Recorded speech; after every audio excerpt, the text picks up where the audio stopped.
Hello mga friends! Welcome to another video. Update muli tayo. How much the exchange rate here in Saudi, Saudi Riyal to Philippine Peso as of January 19, 2024. Para sa mga kababayan natin dyan na nais magpadala ngayong araw na ito at nais malaman kung magkano ang ating update exchange rate, syempre mga friends, through STC pa rin po ito. Magkakaiba po ang palitan ng bawat bangko pero konti lang po ang difference noon.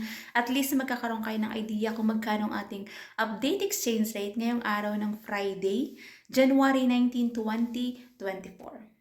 Update natin, 1 real equivalent ng 14.78 pesos. Para sa mga kababayan natin dyan na nais magpadala ngayong araw na ito, yan po ang ating update exchange rate through STC to mga friends ngayong araw ng Friday, January 19, 2024. And syempre pag nagpapadala tayo ng pera sa Pilipinas, meron tayong binabayaran na transfer fee at meron din po yung VAT. And syempre ang lagi kong paalala para sa bawat isa sa atin na matuto tayong mag-ipon, magtipid at matutong mag-invest.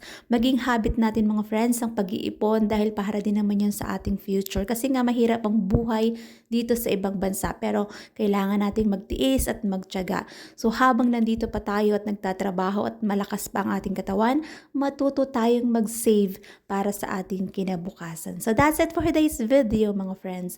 Thank you for watching and see you on my next update. God bless everyone. Much love.